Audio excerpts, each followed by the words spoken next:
Well, good morning, everybody, and welcome to the South Downs National Park, the headquarters here. It's a rather nice day, considering what it was like yesterday. I don't know how many others of you experienced the various deluges of rain and got stuck. I do believe a tree came down this morning, so one of the roads was shut. So well done for making it. We're going to get going today, but before we do, you'll rightfully be expecting that I'll introduce you to a few of the housekeeping elements. The first is to say, I'm James Stewart. I'm going to be hosting today, doing my very best to bring the sessions to life along with the speakers. I think they'll do a better job than I will. But we're trying to guide you through what is a really complex but fascinating and brilliant topic that we want to bring to life. To dive into those housekeeping bits, facilities, just my left, your right, through that double door, head down there, you'll find labelled facilities. Should there be a fire, we are not expecting a fire drill, so if you do hear the alarms go off in any way, please do follow the exits. There are two from this room, you'll see with the green signs, to your left and right, and we'll assemble out. Staff will give us a steer as to where we need to assemble, the main car park being one of them. Food.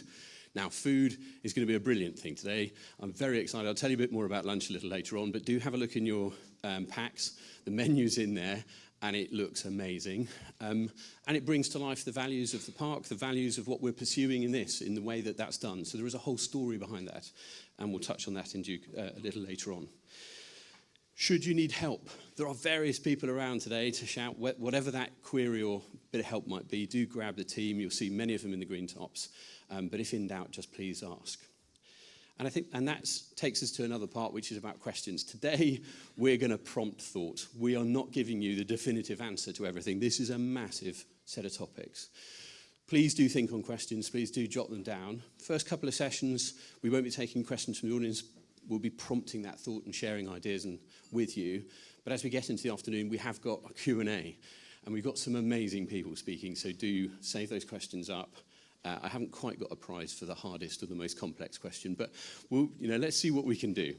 So that really covers all of the housekeeping bit. Let's focus now on today. What is this all about? What's our big ambition? Well, pioneering a green future, making private finance work for nature. That's the title, and in many ways the title says it all.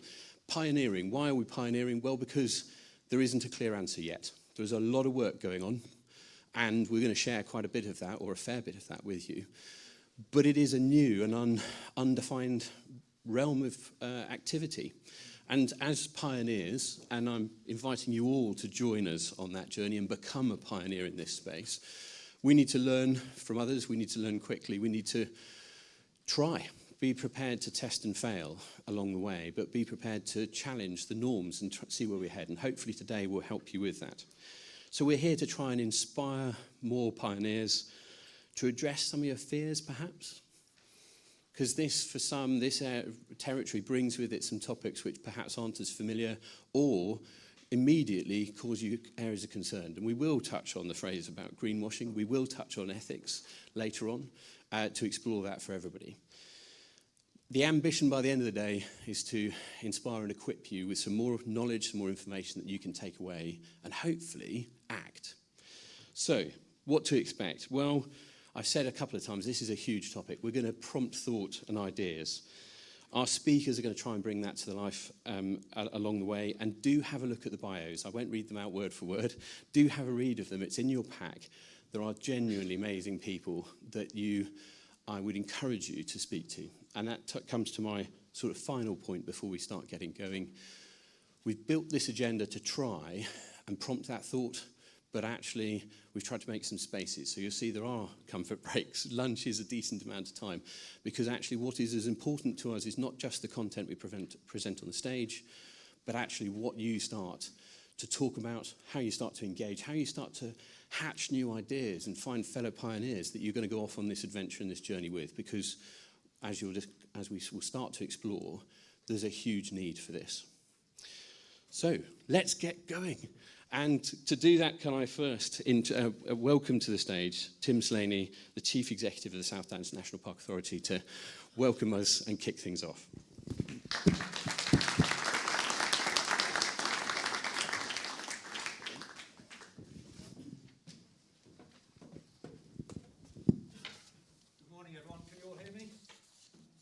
Is this on? Yep, yes. Good, it's working, that's better. Well, I'm just going to echo a few words. I'm delighted you're all here. More impressively, what a mix, what a diverse mix of people in terms of your skills, your backgrounds. So it should be a really exciting day. I am slightly disappointed to have just heard that 1 tree's come down, because that means we're going to have to plant at least 10 more. So another task on the list to do. But seriously, welcome. Do enjoy the day. I'm very glad you've mentioned the food, and I'm going to say it now in case it doesn't get said again. But thank you to the caterers, because we have worked hard to make sure that we live and eat as we try and extol and our virtues. James has said it as well. This is about learning, exchange, and recognising the pitfalls. I think it's really important that we all know that this is a journey. We're starting on it, and that actually there's still a way to go, and hopefully we can all learn from each other. That's why I'm so pleased that such a diverse mix of people in the audience. I was reflecting, it's about 75 years ago that the National Park legislation came into place. And who would have thought at that time that we'd been having these debates around biodiversity crisis, climate crisis, and the need for financial investment? I'm not convinced when national parks started that those would have been the key drivers. Access to countryside was really important. That was one of the key drivers. And conserving the landscape. Now we've really got to work hard to make sure it's not just conserved but enhanced and is fit for the 21st century. In terms of that last statement, you fast forward to today, and it's increasingly obvious, and there are so many studies that show just how valuable nature is to our health, to our well-being, and all the good and benefits it provides, not just for ourselves, but our children, elderly folk. And on that note, it really is duty-bound on us all in this room, as far as we can, to make sure that the future generations can enjoy all the benefits of nature that our forefathers did. Speaking from a national park perspective, and I'm very aware of a recent report about the state of health in protected landscapes by the Campaign for National Parks, there's no doubt there's quite a lot of work to do. And for our part, we're very keen to work with our partners, and I'll mention a few as we go through, because we cannot do this on our own. In fact, I don't believe any of us in the room can actually really improve nature on our own. It is a combined effort. And if anybody should be at the forefront of that, I think it should be national parks, national landscapes.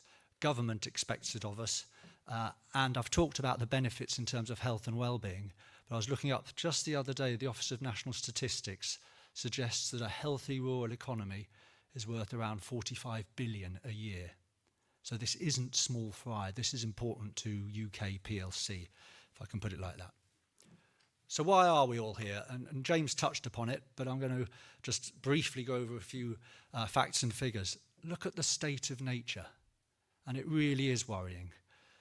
Over the last 40, 50 years, I think I read that 41% of species have declined. And that's in large part due to the habitats that are degrading, but also, of course, climate change. And the two sort of go together. So today, although we're talking a lot about nature recovery, it's also about climate action.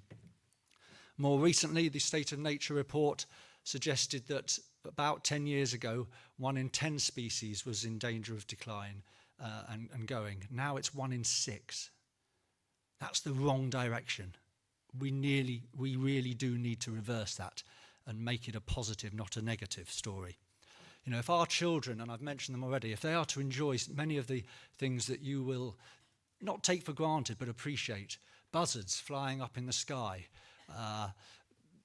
birds sing song, chalk wildflower, and the grassland meadows that we have. And interestingly, I keep on being told this by my team, they're rarer than the Amazon rainforest, and they contain more species per square metre if they're in healthy condition. That must be an ambition of ours, to make sure that we can pass that down to future generations, because as I've said, it's both healthy and economically valuable. So we must take action for the landscape, for ourselves, and for future generations. So how are we going to begin to do this? And I'm just going to take a couple of minutes to reflect on our journey. And it's interesting what James said regarding how the market's evolving and thoughts are evolving. Under our membership and our chair, about 3 or 4 years ago, it became very obvious that we had to focus on nature recovery and give it a bit more of an oomph. And at the same time, there emerged this thing called the market. Nutrient neutrality was the first one that got us thinking. And suddenly we were getting all sorts of weird and wonderful schemes and legal agreements to sign up to. And if I'm honest, it felt a little bit like the Wild West, because we were getting piecemeal schemes. We weren't quite sure how they were going to work. They were to provide, understandably, for house building and other such development, but they didn't seem to have much controls or mechanisms around them. And it got us thinking, this really is not good. If we're going to implement the Lawson principles of bigger, better, joined up, then we need to start getting our act together as best we can. So we have been on a learning journey. Come forward to now, and I'll run through it in a minute. We've got some really good, impressive projects, programs, and principles. And I'm so proud of those, and many of those are in your pack. And some of those are shared with other protected landscapes and other partners, and others of them are unique to us, and I'll come back to that. But what we do know is that all of us in here need to be pioneers in order to address some of those issues I raised earlier. So what have we learnt in our 4-year journey on nature recovery, and particularly around green finance? Well, a few things here. First of all, innovation is necessary and reasonable. Secondly, it must be rooted in an ethical standards, high ethical standards, and I know a number of other speakers are going to touch upon that. It needs to be landscape-led, which is our phrase, but it's really about the right tree in the right place, having regard to the context. And it does, as I've already referred to, need to try and be bigger, better, and joined up. That's what got us excited, not just piecemeal approach that we'd perhaps started with. It needs to be embedded with landowners and land managers and farmers. It's about partnership working. We weren't going to try and purchase lots of land and all those things. That's probably, from our perspective, not the right way to go. Others will have a view. It's got to provide benefit to the local rural economy. It really does. It's got to be properly managed, maintained, adjusted if necessary. I won't use the word enforcement, don't worry. And perhaps most importantly of all, it's got to be trusted. And there's a lot around trusting. And if you can't trust a National Park Authority, with the expertise it has in terms of its conservation management, its landscape approach, if you can't trust it because it's got so good at working with partners locally on the ground, and that's one of the beauties of the National Park movement, and if you can't trust it because it's a planning authority that can ensure it can maintain and, if necessary, go in and make sure that adjustments are made, well, who can you trust? You don't need to answer that. And in all this, we recognised, and it's brilliant that we're all here today, that it does need finance. Finance is not a dirty word. And it's a trite phrase, but we tend to say it's paid, it's stayed. And the important thing here is no one's coming in on a white charger to save this. And we're just about to enter a very interesting period. I'll say no more. And whichever party it is and whichever manifesto you're looking at, I do hope they make sure that these sort of issues, nature recovery and climate action, is large and central. We know there are other big issues, but so many of them come down to the loss of nature and the climate action we need. We've had some successes so far. I'm delighted that around 4,500 hectares of land has either been improved for nature, or we've created new nature of a quality.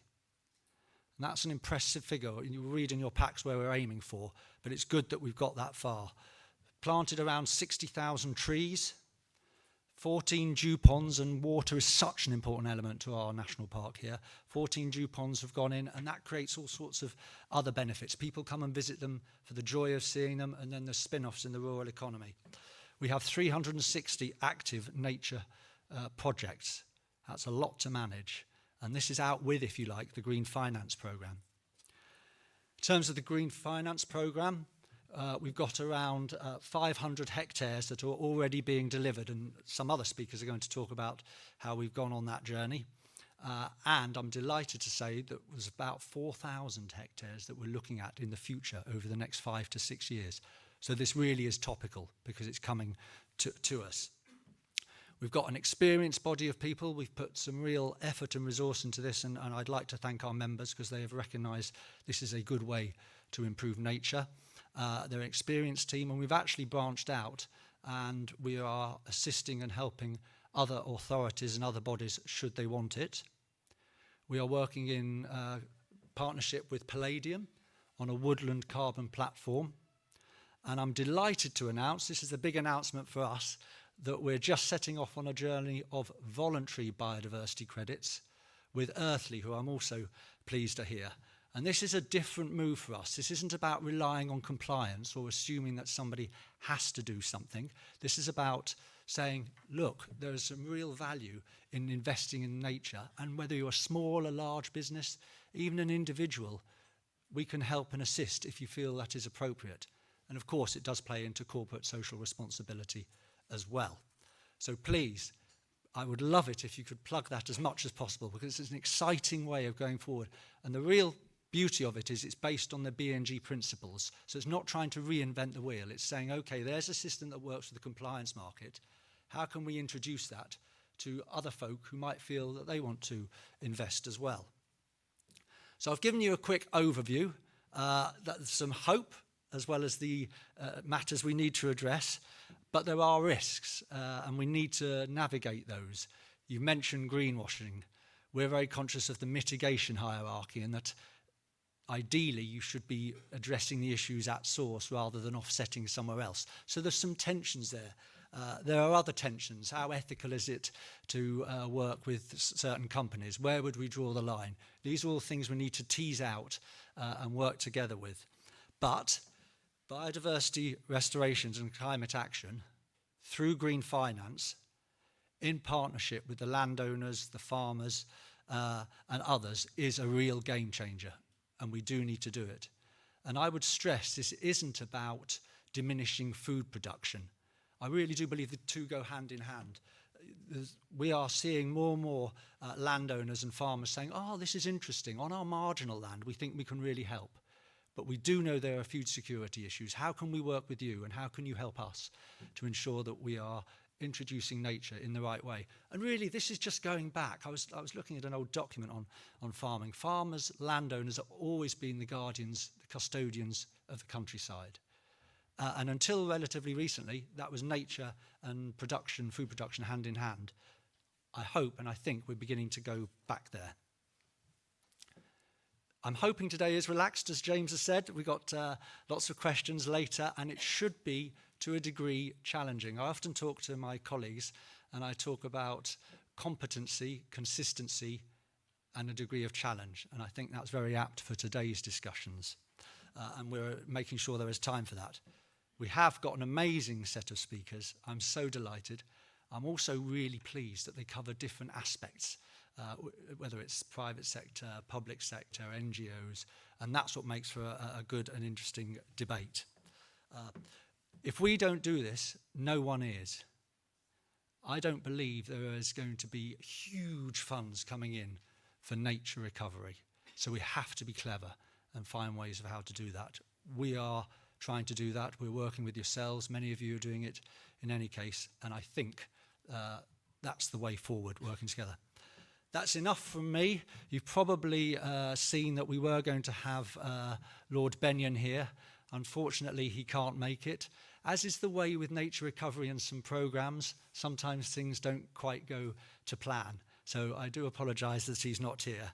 What I do hope, though, is as we go forward, looking at our denuded nature and how to recover it, that it remains right at the forefront of our minds to July and onwards. Thank you all for your time.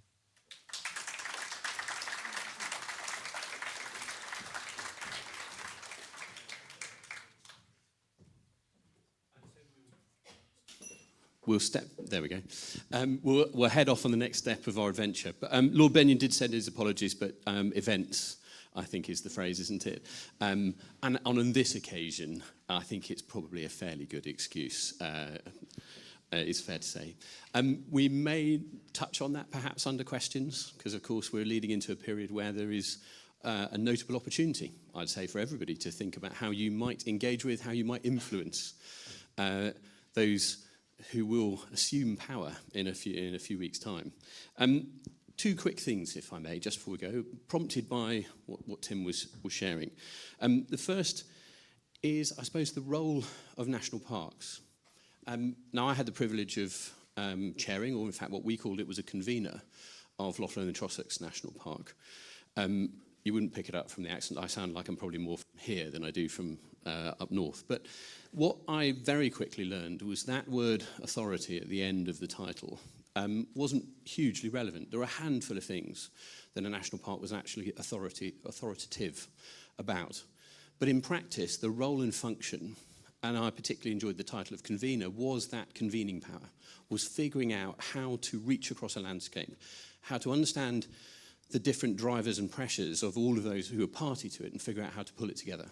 And what I hope you see and what you discover through the course of today is that is exactly what we are part of right now.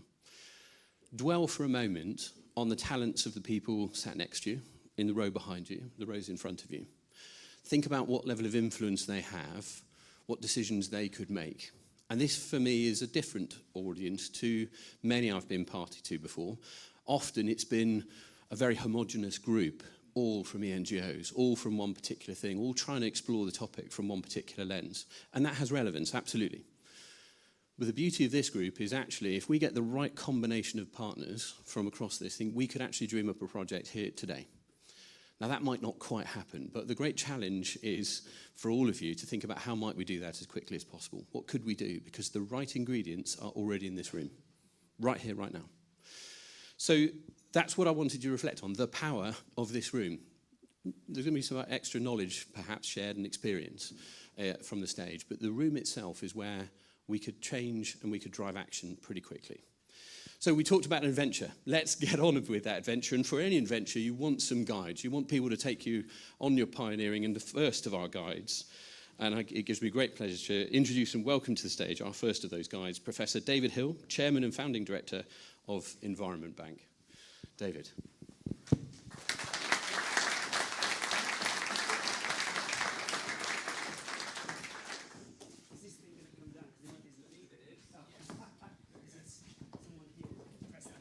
A little bit of stage choreography just taking place. Lift music might be necessary. Just tell me if you can still see me when this has come down and hit on the head.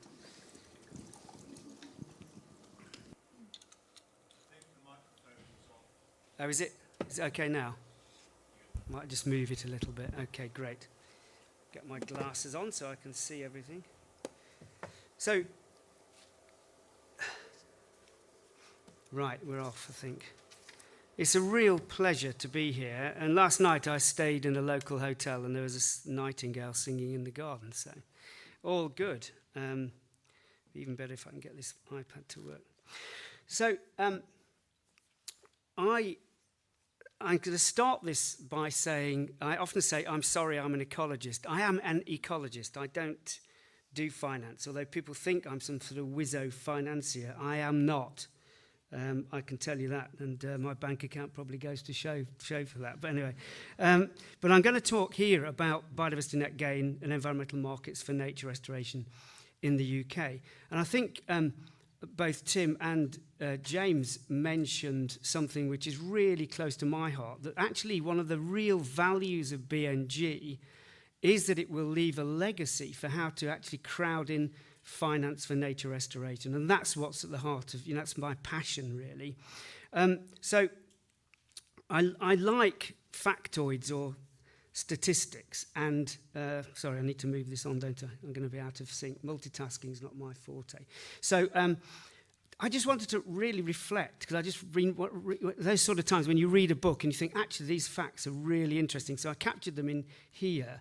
And I'll just go through these, because this really sets the scene as to why the hell we've got to do something pretty damn quickly, in my view. We've got a global population, more than 7 billion. We are the dominating force across almost all ecosystems. We permeate every part of the planet. The plastic damage alone in the oceans is costing us an annual global economic cost of $2.5 trillion. Don't ask me how. I said I'm an ecologist. I don't know how those economics are worked out, but I trust them. Bear with me. We as humans make up 36% by mass of all mammals, and the remaining 60% is our domesticated animals. So only 4% of mammal mass on the planet is wild. That's staggering, isn't it? It's absolutely staggering statistic. 60% of all birds on Earth are chickens. I think probably you should add pheasants to that as well. But anyway, we won't go there. That's extraordinary. And I love this term. This comes from Thomas Halliday, who wrote a book called Otherlands. Read it, it's extraordinary. In a geological snap of the fingers, we've lost more than half of the living individual vertebrates on the planet. And I know the two guys before me mentioned that loss. I wasn't going to give you the sort of usual holistic UK situation on biodiversity.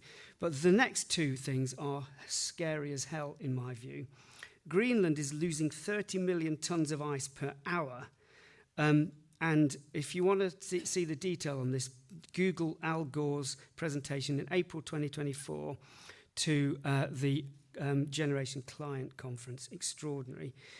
What does that mean? Well, all of that fresh water pouring into the Atlantic is quite likely to lead to the collapse of the Atlantic, and I can never pronounce this, meridional overturning circulation.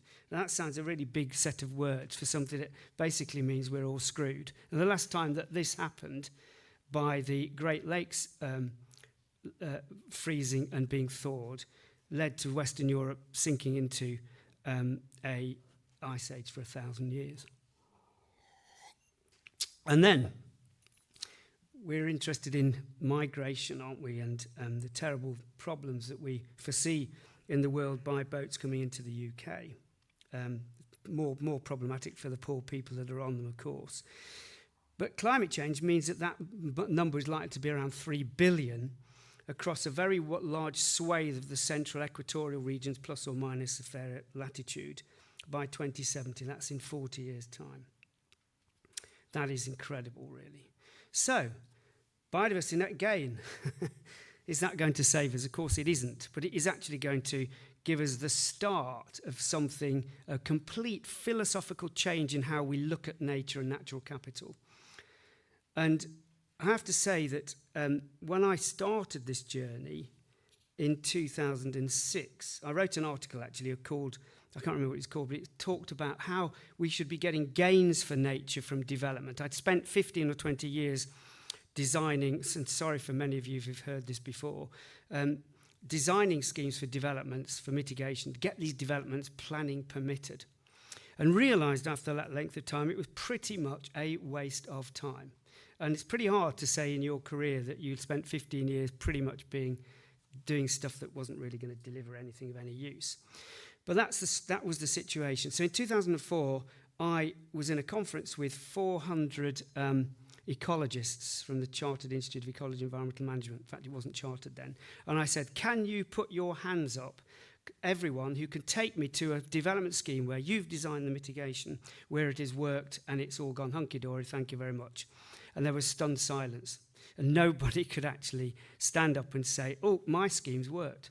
And so, and then reading brilliant work by a woman called Jo Treweek and a guy called Stuart Thompson from Oxford Brookes University, it made me realise that these EIAs that we were doing were not delivering anything other than planning permission, without any value for biodiversity at all. So there I was, 2004, then standing outside a pub in 2006, I said, I know what I'm going to do. I'm going to set something up, we'll call it the Environment Bank. And it was modelled on the idea of mitigation banking from the United States. So I did loads and loads of background research and thought, we'll launch this thing and it will just lobby. Lo and behold, little did I realise that it would take 18 years to get that into law. But and people said to me, you're crazy, you know, how can you spend all this time? And I thought, well, I haven't got really much else to want to do, so I thought I'll stick with it. And we did, and it happened. But the journey had been really interesting, and I thought I'd put this in now because it might interest you as to where it all came from. And there you go, 2011, it became a policy in the Natural Environment White Paper, by which time I was Deputy Chair of Natural England, so I covertly lobbied internally as well as externally, probably shockingly that I did that, but anyway, who cares, I did. And then I got put on something called the Ecosystem Markets Task Force, which was the first time it recommended biodiversity offsetting as the first thing to be made mandatory to actually start this whole journey for nature finance. Offsetting pilots reported in 2014. They weren't very good at all, to be honest, pretty weak. And then there's a whole range of things. But the big crux came for me in 2019 when the Chancellor of the Exchequer announced that mandatory biodiversity net gain in the Queen's speech was going to be put into law. And that all is now, as you know, history. Although we had to wait until February 2024 for it to be implemented. So that's the journey. And I'm fairly proud of that, but it's been exhausting at the same time. But there we are. No pain, no gain, literally. So what does it really mean? So many of you will know this, so we'll just skip through this. But DEFRA 4.0, DEFRA naturally, I'm going to have to say, were fantastic in this journey. Lots and lots of bumps in the road, but they got through them. They were persistent. They wanted to make this work. And I have to say it's a credit to them both that we are where we are with this policy. The mitigation hierarchy we've heard from Tim here, really important that you avoid the loss first before you then try and mitigate within the boundary of a site, and then you offset the off-site impacts, the residual impacts. And I'm going to come back to this because I have a very, very personal view, which I think many people share, I'm glad to say, that actually the on-site is going to deliver very, very little biodiversity value at all, and we've got to be honest about it. Most of it will come through significant, large-scale off-site delivery for nature restoration. That doesn't mean to say I'm disaggregating the value for people. It's just that the whole policy was really designed to get sorted biodiversity loss. And I think that if we do it on-site, we're not going to achieve that at all. But we'll come back to that. So, sorry, I'm going to take you through where I see the on-site and off-site delivery, because it's a really important point when you're trying to plan this in your own systems through your local plans or through delivery, as Tim described earlier. So, in my view, and this is based on sort of nearly 100 years of experience, because I am quite old, on-site is too small for biodiversity, too fragmented. It absolutely misses the bigger, better joined Lawtonian principles, absolutely does. Section 106 agreement is restrictive on the land. There's no real uplift in biodiversity. It reduces net developable area, so the developer then needs to go and find new areas to make their whole finances viable for the development sector that they're in. If you're a logistics or commercial warehousing plant, for example, you can't achieve it on site. These are sheds with large amounts of concrete and tarmac. And who in their right mind is really going to go and get their biodiversity fix by walking around a warehousing site off the A1? I don't think that works very well. The developer is liable for management and monitoring for 30 years. Do we really believe that developers really want to do that and can do it? You know, in my experience, absolutely not a chance. They will say that they will do it, and unless you've got substantial enforcement at the LPA level, forget it. Waste of time. You're just battling, pushing a very large concrete ball up a hill. And then, you know, in a housing scheme, lovely. We all like to live near wildlife, or we think we do, because nobody actually went out and asked people who are buying those houses what they actually want. Many of them want, you know, a spa shop or an arcade somewhere nearby, actually, rather than this stuff called biodiversity, which is actually pretty untidy. And in our experience, it usually gets removed after about 4 or 5 years once the developer's gone to make way for amenity grassland. And we've seen it so often. It just frustrates the hell out of me that we can't actually agree to this yet. It seems as though we are not winning that battle easily. Whereas off-site, you know, I have this passion for seeing these big areas of nature-recovered land converting not necessarily marginal farmland, and there is a food security issue, but we can talk about that later. I think the food security issue has been over-egged. I think there are ways that we will be growing food which are very different to the ways that we're doing it now. And it removes the developer's liability, which is really quite important. It's regulated, and effectively, let's remember that biodiversity net gain is the first biodiversity credit regulated compliance-based market globally. And people in the United States, for example, and Australia are looking at what we're doing and trying to see if they can replicate it through a compliance market. So that's amazing that it's having that impact already. Improved ecosystem function and resilience. These big scale things, 100 acres, bigger than that, 40 hectares, bigger than that, obviously, are actually going to be able to start to see the countryside, dare I say it, stitch back the fabric of that countryside in a way that we cannot achieve in any other way. If it's placed next to regen agriculture, I think there's some big wins there. Income diversification into the rural economy, incredibly important in the wake of the phasing out of the basic payment scheme. Really important that there is a diversification of income streams available for the farming, landowning, landholding sector. And let's see if we can create some more large new nature reserves through this mechanism. BNG is not going to do this alone. I'll come on to that in a minute why. But this is setting the scene for how we get private finance into land. And that's the next real point. Sorry, I'm being rubbish here, aren't I? I'm not, there we go, oops, there we are. So in terms of the fundamentals, we've got the regulation, the Environment Act 2021, I thought really, really good. More than 10% biodiversity net gain required, and it's part of the planning process. That's the whole point about it being compliant.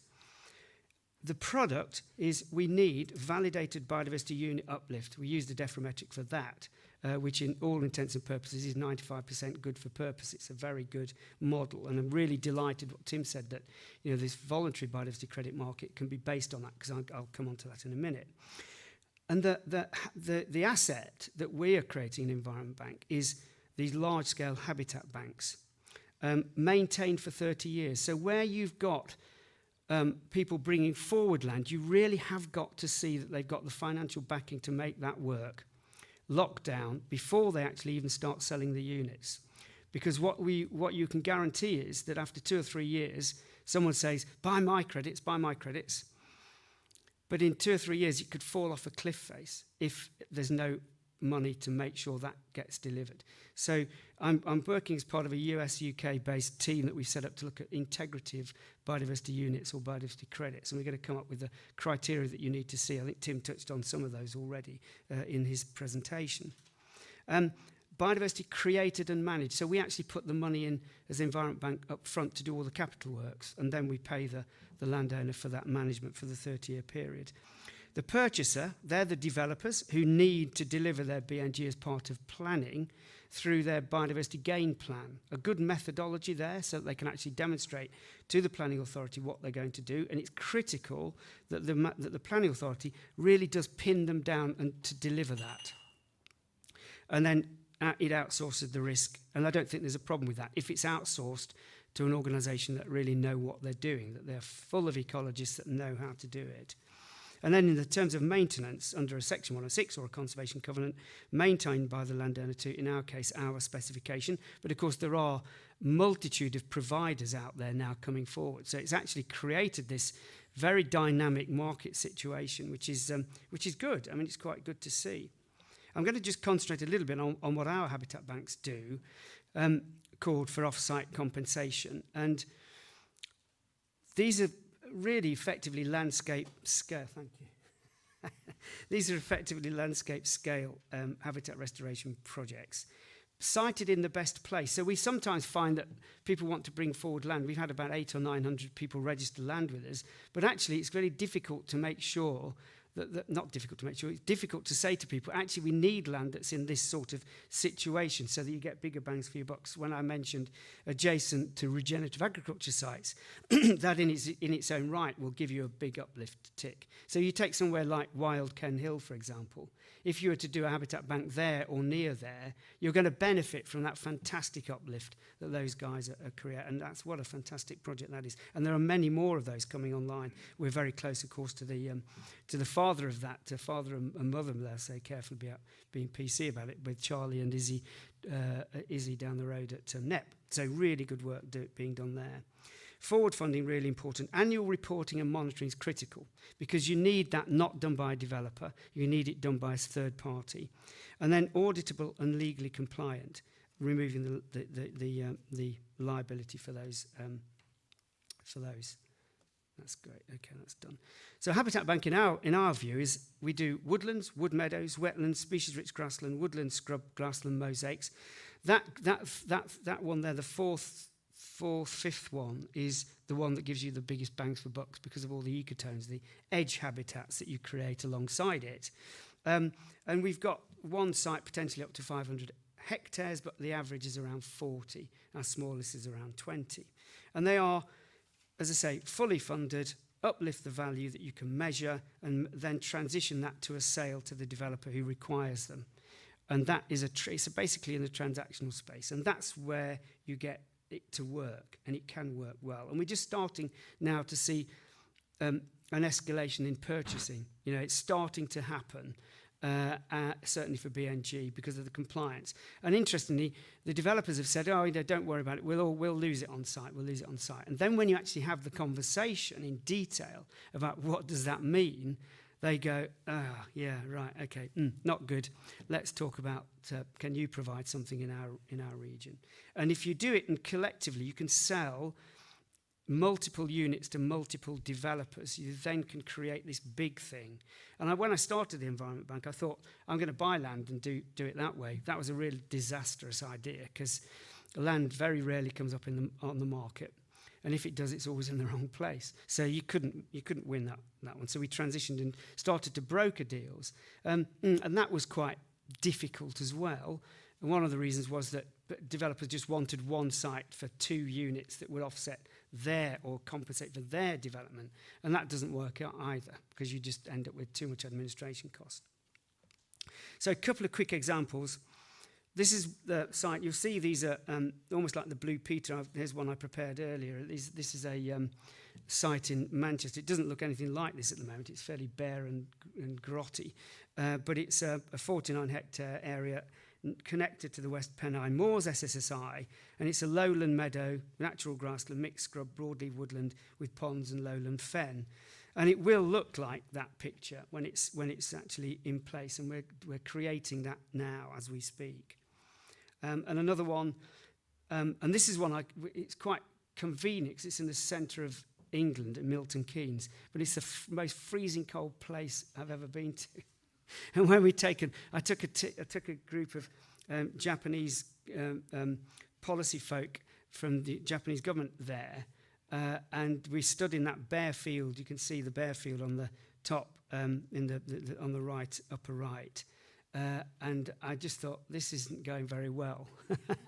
Because the poor Japanese guys were just saying, this is hideous. But they typically Japanese, they were very excited by it. You know, I thought, that's great, because I thought it was tedious. But anyway, this is what it actually will look like when we've created, complete with the sunburst, as you can see.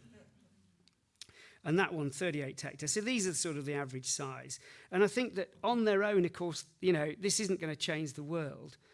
But if we can actually see aggregation of this whole methodology and leveraging finance into nature for the first time properly, beyond just the domain of the environmental NGOs who are doing a brilliant job but can't do any more because there is only so much grant money available, only so much government money available to do that. This has got to be the way forwards. And in terms of creating and selling those units, well, you can see there, the landowner, they, with us, create that biodiversity. We take a lease out on that land for around 32 plus years. There are benefits from being tax efficient through the FBT structure that we put in place. Don't ask me questions about that. We've got a legal team that know all about that. I really don't. Long-term fixed payments offering income diversification. We maintain that habitat bank for 30 years, and that finance is effectively guaranteed through an escrow type model. So then in terms of enforcement, making this work, the planning authorities have a critical role. They're even probably more important than the developer, to be honest, because they've got to get this right. They've got to endorse the BNG credits that are claimed. They enter into the Section 106 agreements to monitor and regulate. Now, they don't do the monitoring themselves. It's important that the provider does the independent auditing and monitoring, and that material goes through to the planning authority to enable them to see whether or not it's working. And then the amount of credits that are assigned to that development based on the deframetric, that's where the compliance bit comes in and the standard that comes in. And then there are checks to ensure that that biodiversity is maintained over a 30-year period. And then down to the developer, they get on with the development. They need to create this minimum 10% biodiversity net gain through the biodiversity gain plan. They buy their units from Environment Bank or others, paying in advance. And that's critical, because we did find that they wanted to say, well, we'll buy the units when the houses are occupied. And we said, well, you're going to have to go somewhere else, and we ain't going to sell anything unless we get the dosh in the bank now. And that focuses the mind, because if they got the planning authority saying, where's your units? and us saying we're not selling to you unless you pay for them, suddenly they do find the money. It's extraordinary, but there we are. And then it outsources the risks and gains, and that's really important to them because they are in the business of developing. You know, they can't do this biodiversity stuff. It's just not feasible. So just on the final few slides, the interesting thing about this whole model was that when the consultation was being had, I got really worried by knowledge from DEFRA saying, actually, you know, we're going to have this statutory backstop position, and the initial quotes for the pricing of those units were going to kill the market. So we said, you can't do that. You're going to have to overprice this in order to make the market work.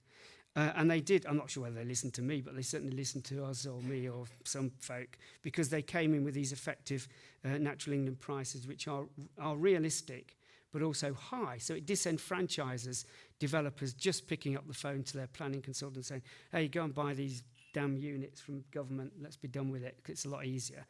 That becomes a cost to them. You can imagine for ponds, there you go, £250,000 for the NE basic price. Now, I've not checked whether these have been updated as yet, but ours come in at around 55 or 28 for grassland versus 84. So this is a realistic market setter, and that's very important, set against the use of a standard. So I'm really pleased with how that's working. And then in terms of demand, now this is a really interesting thing because many people are trying to get to grips with what will the demand be. And we think probably 10 to 15,000 hectares of land changes hands or is developed every year in England alone. And that equates to around 2,500 to 4,000 hectares needed.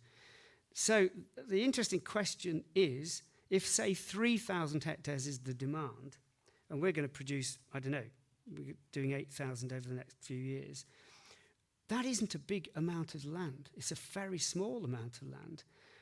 And so the farmer and landowning sector have been sort of asked to gear up for this BNG that they're all going to get. And it's not going to happen. It's not going to be this nirvana of money that was thought. But there is a but, and I'll come on to that in a minute.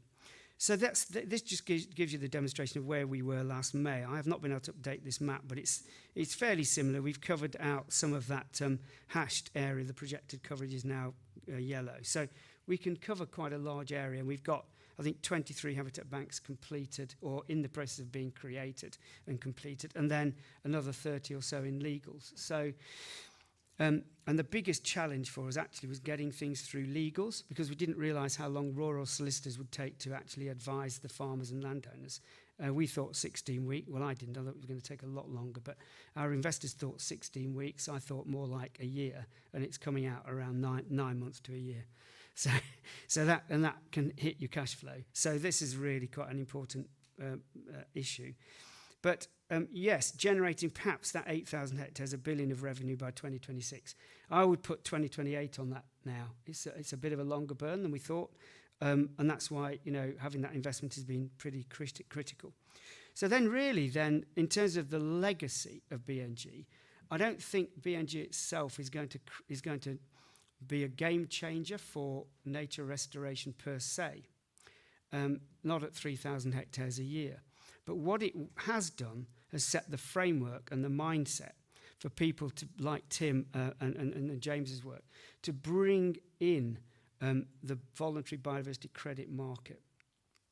Because that, for my mind, is the big prize. The really big prize is the corporate sector being required to actually deliver almost not necessarily offsets for their impacts on nature, but to disclose and account for that. And of course, we've got the Task Force for Nature-Related Financial Disclosure that we're pinning a lot of hopes on that, because the TNFD should do for nature what the Task Force for Carbon-Related Financial Disclosures has done for the carbon market, irrespective of the horrendous stuff that's been going on in the carbon market, which we can avoid. We've got to avoid. And I think when that happens and corporates realise that they are only going to be investable entities themselves if they do what the TNFD require. So we want TNFD to be mandated as a requirement on corporates over a certain size, and potentially all corporates, to measure, account for, disclose, and reduce their impacts on nature and natural capital, and then go further beyond no net loss, definitely, into nature positive. So this, you've heard a lot about this nature positive agenda, which I think is really, really good. And that will be corporates making themselves nature positive so that they can actually gain the investment they need for their own growth. And you might say, well, how far away is that? Well, I don't think it's that far. And I think that some transactions are already starting to happen in that voluntary space. The pricing will be very different. So under a mandated or compliance regime, the pricing will go up. So there is merit in buying your biodiversity units now as a corporate that you can then allocate to future growth potential. And this is fascinating. If I just press the button. This is fascinating because here, I just looked at the Environmental Finance Journal intelligence from January to April this year. And just look at this activity, 4 months of activity. There you go, 23rd of January, Tesco's investors asking further questions on nature. European Central Bank makes nature risk a priority. Global Environmental Facility earmarks $1 billion for nature, while UK introduces game-changing mandatory BNG. Finance directors should address and disclose nature-related risks, say lawyers. So all of this is, and this is in 4 months, in 2024. And literally every day there's an announcement globally that the world is taking account of the biodiversity risks that nature poses. And what do you do in that situation if you're a corporate? You can either go bust or you can actually address the issue. And addressing the issue by investing into these large-scale nature restoration, ecosystem function building schemes has got to be a real winner. And final slide here is, thank you. The final slide here is you can do this at scale and create some amazing things. And it's actually doing what the likes of the wildlife trusts and the RSPBs and those organisations have been doing at their own scale and pace for many years. We know how to do this, actually, or they know how to do this. And you can start to really rebuild landscapes and rebuild nature at scale. And this is just an example here of a 1,300-acre, 500-hectare site that's in plan at the moment. As I say, transforming marginal land into an ecosystem mosaic of biodiversity-rich habitats, funded by the corporate sector. And to my mind, this is the legacy of BNG, that it set the framework, set the methodology, and I think the future is green, not orange, as they say. So on that note, and if you really want to get bored and you've got nothing else better to do, I've just set up a podcast that I interview far more interesting people than me, and one of my next interviews, I'm hoping, is for all of you who know anything about music, and I don't really, but is David Gray, the singer-songwriter I got to know, who's dead keen on curlews in particular, but also nature in general. And when he's next off the O2 Arena, he's going to come and talk to me, so that's cool. So anyway, you can listen. It's not BBC Sounds, but it's on Spotify, or whatever it's called.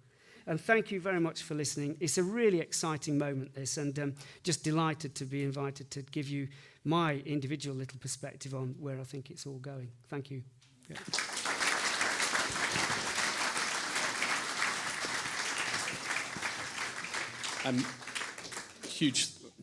The screen's a little in the way, but thank you, David. I was a bit behind.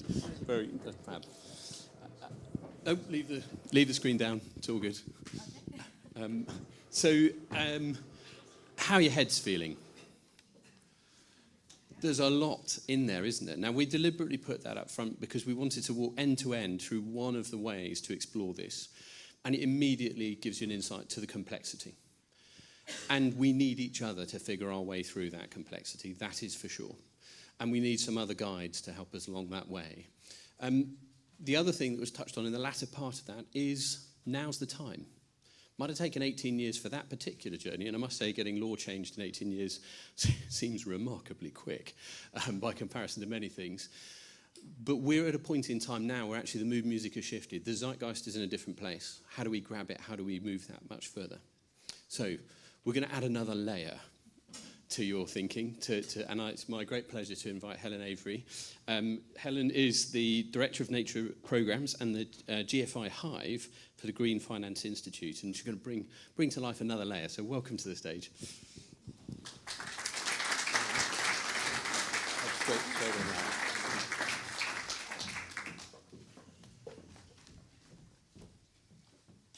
Hello, good morning.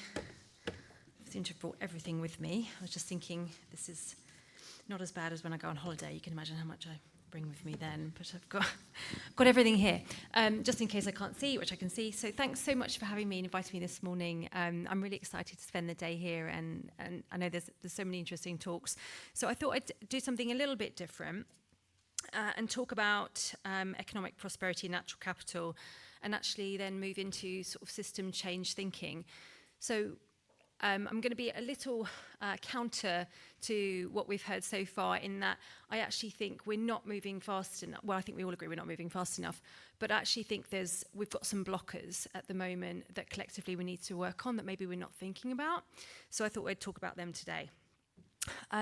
So the sort of morning theme that we were invited to by Ruth to talk about was strategic imperative. And I think it's obvious that the strategic imperative is really the recovery of nature and the restoration of nature, and then this transition of our system, and our entire system, to one that values and invests in nature. And so sort of zooming in, what does that mean through an economic and financial lens? That means we've got to finance nature recovery, and then we've got to transition our economic and financial systems to ones that invest in and value the natural environment. So the way we think about that, two things going on here. And the way we think about that is at GFI is through these two lenses. So one is this longer transition, which is at the bottom, transition to an economy that values and invests in nature, what we might call greening finance for nature. And then we've got this immediate need that is getting money out the door by 2030, which we call financing nature. And that's a lot of the topic that we talk about in this room, and much of the conversations that we have around financing nature. Have I lost my slides? Are they still there? I can see. No, they've gone. Okay. So when it comes to the top one on financing nature, so that's when we think about nature markets, supply chain finance.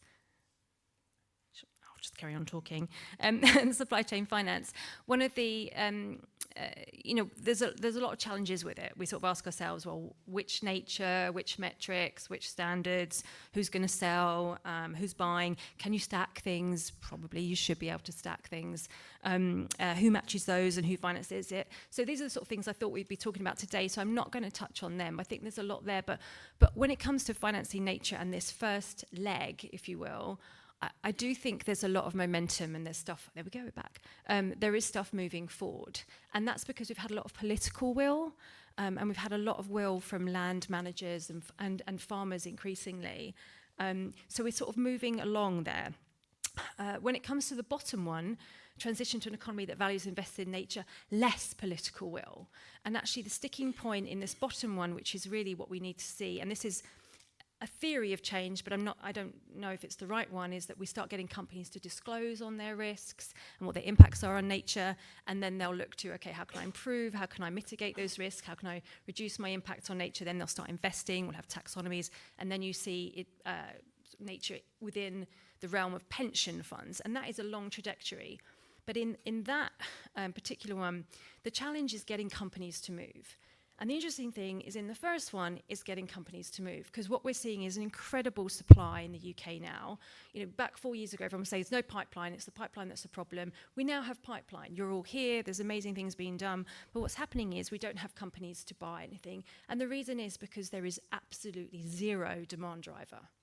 We have B&G, which is a compliance market, nutrient neutrality, and that is it. There is no regulation, there is no need for companies to buy. And so my fear is at the moment that everyone's building these projects and saying, it's going to be great, it's going to be great. There are no buyers. And so I wanted to touch on that later about how we might remedy that. So one thing we thought about was, okay, well, how do you get buyers? Maybe one way is making the case of what it costs our economy, and then going sector by sector and saying, what are your nature-related risks? What is the value at risk within your particular sector? So you may have seen we started to do released a piece of analysis with University of Oxford and University of Reading, UNET WCMC, an incredible technical team that showed what the impact is on GDP. And one of the reasons we did that was to actually start to show companies that there is a business risk to you.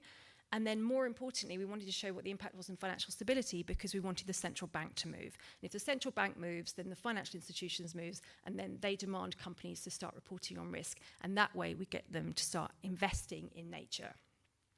So it's not particularly new, this idea that nature is sort of hand in hand with our economic prosperity. I just pulled out some stats, and some of them are quite old. In fact, most of the stats I had were really old. I thought, God, we've known about this for a really long time. So, for example, 70% of coastal councils surveyed report loss of tourism due to deteriorating water quality. I grew up in a coastal town. I know exactly what that feels, not just when it sucks because you can't go out and swim, but actually it just ruins the tourism. And your tips go down if you're working in a cafe on your weekend.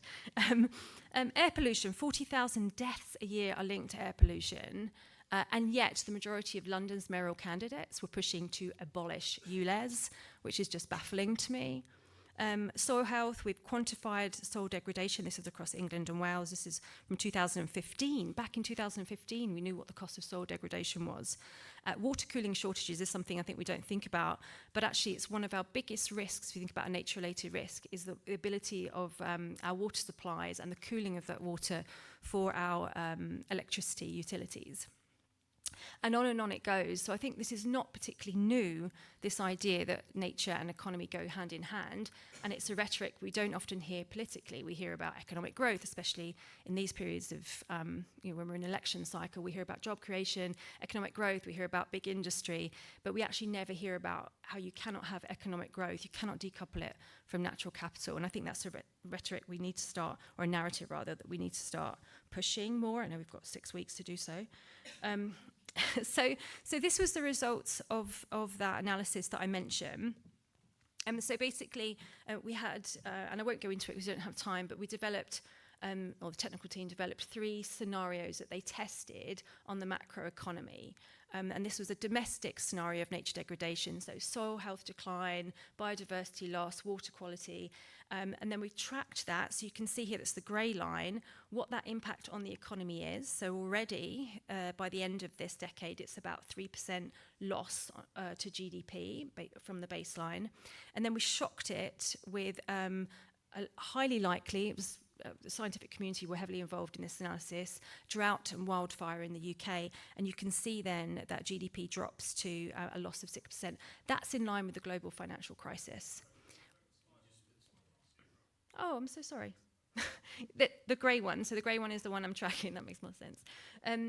So as you can see, the grey one, you're sort of tracking down. That's the chronic risk. So that is just day-to-day degradation, which to me was a shock that it's that big an impact on GDP, just day-to-day degradation. It's down to 3% by the end of this decade. And then we did all the shocks from 2030 onwards. We could have done them from tomorrow, but inevitably they don't happen. Then people say the whole analysis is rubbish. So we've put them further out, but they could happen this year. We could see droughts this year and wildfires that could end up with this kind of impact. So that drops to 6%. The international scenario is based on supply chain. So actually half of our nature-related risk in the UK is imported, as you could imagine. We're a big importer in the UK.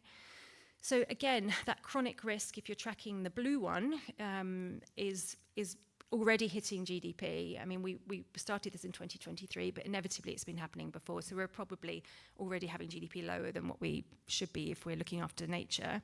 So that again was 3%, and again dips to about 6% when we have a shock, and that's a multiple breadbasket failure. Again, highly likely, very, very plausible, but you have to test something quite extreme. And then we tested for an AMR pandemic, which obviously gets quite a lot of attention, and that's antimicrobial resistance and zoonotic disease, both nature-related risks. And then you can see chronic risk is obviously a little less.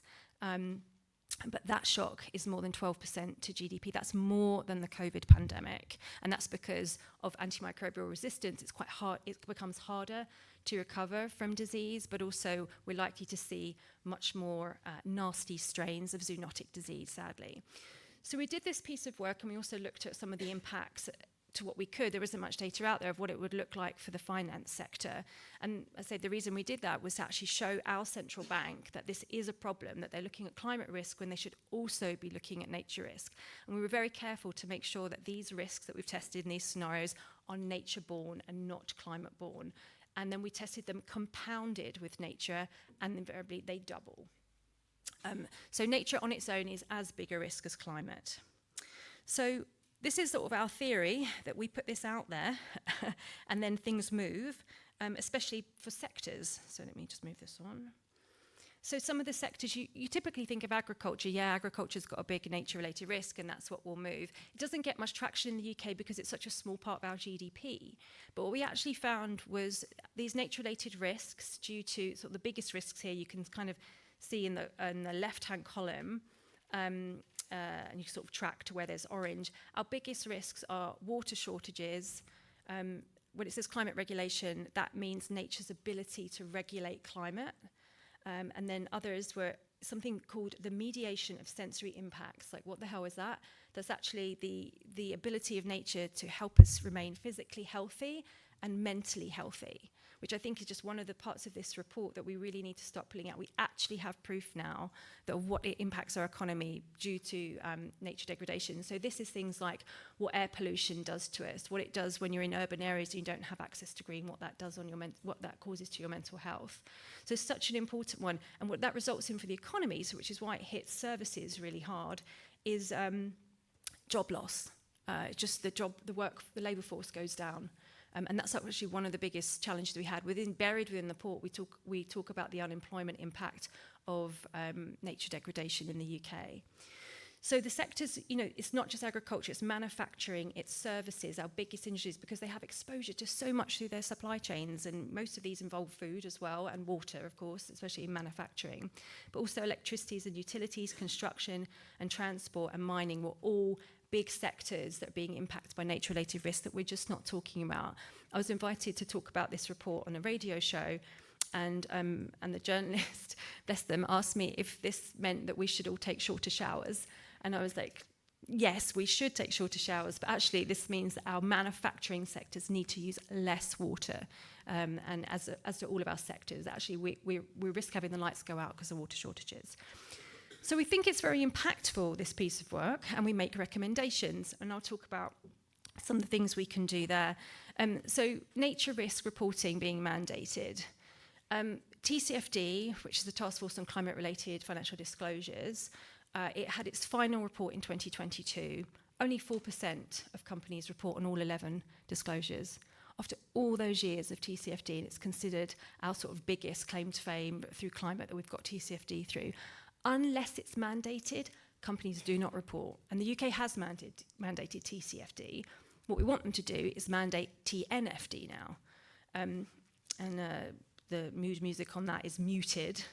We'll see how it goes in after the election. What we also need is sectoral nature positive pathways, because companies say, well, I don't really need to report. Why would I want to report on all the bad things that are happening through my supply chain in nature? And then if I do, what the hell am I going to do about it? Unless you give me a nature positive pathway or for my sector, I don't know what to do. So I'm literally going to go to my shareholders and say, I've got some bad news for you.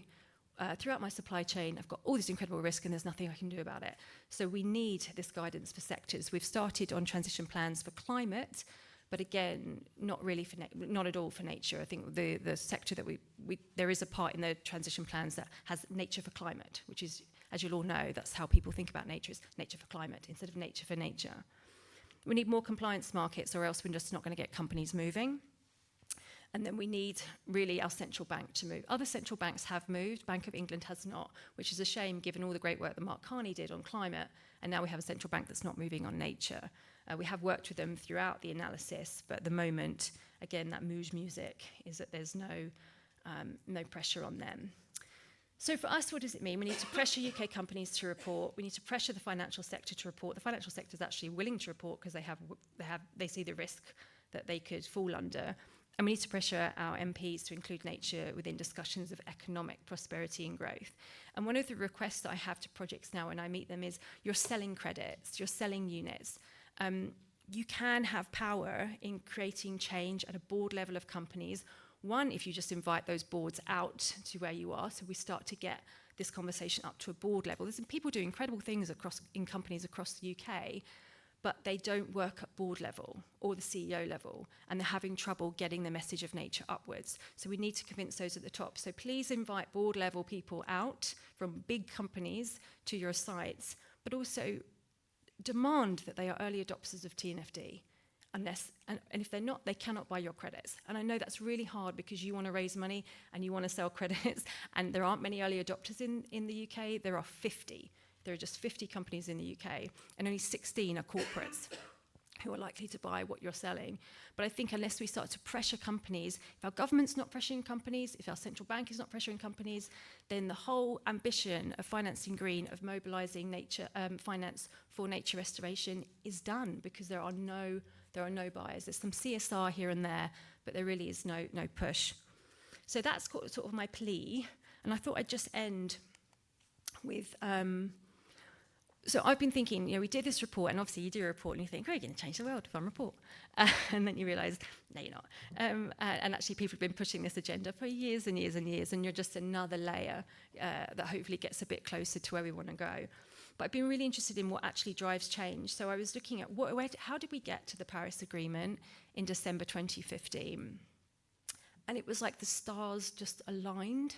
But I think there's a lot we can learn, and I thought maybe it would be an interesting thing that we think about during the day, about sort of expanding beyond our narrow scope sometimes of financing nature and mobilising nature markets, and actually think a bit bigger about how we can create change. Because I think if we act in this silo of economic and finance, we're not going to get the change we want. We've got to make this like a campaign for nature in the way that climate had. So how Paris Agreement worked, these are just a few. There were many, many things. But basically, at the time, there was political will. So Barack Obama was in his final term, so he had a bit more agency around taking executive decisions. China, at that time, was also thinking about, it had problems in Beijing because of pollution. It needed to get out of coal. It saw the opportunities for investing in new technologies. So it wanted to make a shift as well. So US and China kind of biggest emitters, actually drove part of that discussion.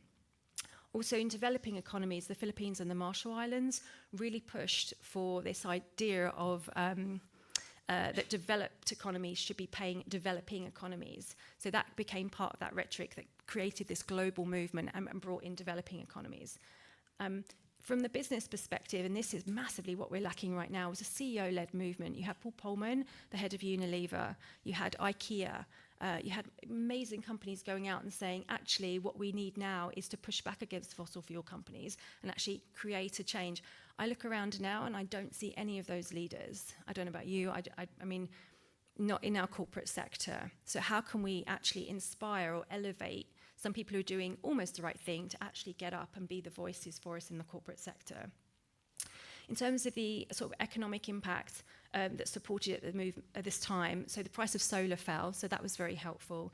And then also, if you remember, Mark Carney gave his Tragedy of the Horizon speech, so our central bank was really influential in getting this movement forward, particularly for the UK. And then in faith, that same year, before December, the Pope came out with an encyclical called Care for our Common Home, where he inspired everyone to start looking after the planet and really think about climate. So he had a mass movement in the faith sector that in them pushed forward consumers and then led to activist and grassroots movements, like the People's Climate March that happened that year, started in New York but actually happened globally. And then we had a youth movement that came out of that. I don't really see a youth movement for nature, actually. As I was talking to someone earlier, when we go to meetings, we're often, even at our age, some of the youngest in the room. And it's quite shocking to me that there's not more engagement with the youth. And then there was the Keystone Pipeline, which was I think it was in the Dakotas. It was a Standing Rock, and that gave also President Obama a bit of leeway to actually start pushing for change. And I was in New York at that time, and the Standing Rock group, it was about stopping a major pipeline across indigenous lands. They were picketing outside every bank at the time, particularly Citigroup, who did back down and ended up not financing that pipeline. And then there were some critical junctures, like there was several climate disasters that year that obviously kept it at the top of people's thinking, kept it on top of the news, but people took advantage of it. They were like, here's a climate disaster, this feeds into our mission for Paris. And there was a terrorist attack on Paris, which is awful, and of course we wouldn't want it again, like we wouldn't want the climate disasters, but that created some solidarity for France in supporting them around the Paris Agreement. So I look at these and I think, what do we have for nature in each of these sectors? And I don't see much, if I'm honest, and I'm sure you might feel the same. Whenever I go to conferences, everyone says, who are going to get to be a keynote? And everyone goes, David Attenborough? And I think, is that all we've got? David Attenborough and Jane Goodall? Like, is that really? There are no people at the top of industry that we can invite. And I know there are many people in this room that are incredible speakers, but out of that corporate sector or someone who can inspire young people, like what do we have? So I guess what I'm saying is, how do you connect this back to buyers? I think we have to have a much bigger movement if we want buyers to come in. I think we're building things, hoping, expecting them, if you build it, they will come. They're not going to come. And I say that's quite bad news, but I think we need to be aware of it, because I think then collectively we can use our power. I mean, I moved back from the States to the UK because I wanted to work on nature, and I saw how much will there was here, and I just wanted to be part of it. And I'm going to get a bit choked up, but I'm always so moved when I come out and I speak to farmers and NGOs who've been working on this for years and years and years. I'm very new, I've been here for 4 years, but that's why I'm here, because I think there's a mass movement here. I just don't know why we're not quite getting it through. So today I just kind of wanted to leave you with this idea that whatever we're doing as we think about nature markets, can we expand it out and see how we can actually get companies much more involved from a more holistic viewpoint. Thank you.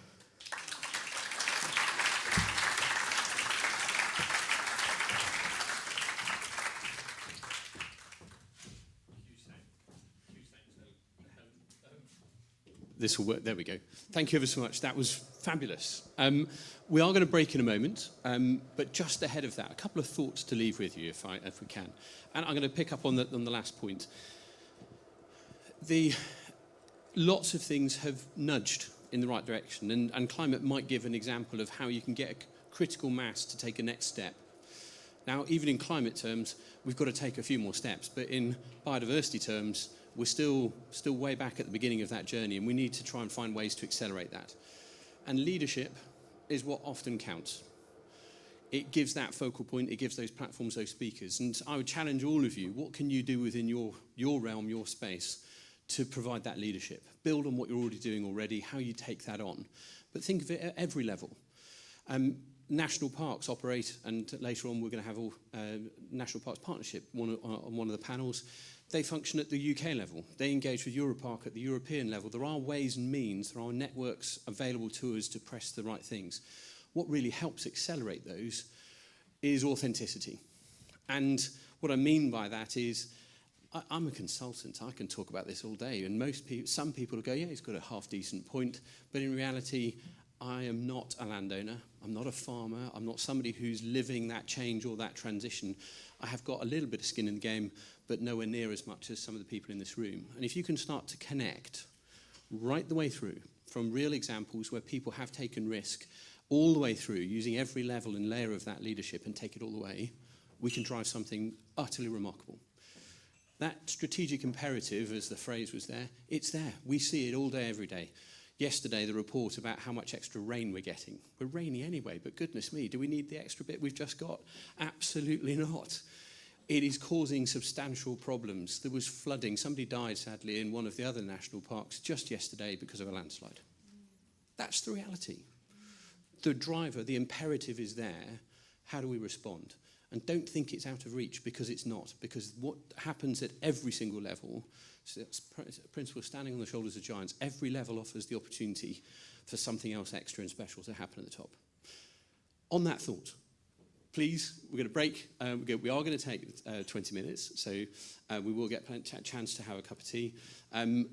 Tea and coffee at the back. Please do grab a bit of fresh air if you need. You know where the facilities are, but we'll see you back here in 20 minutes. Thank you ever so much.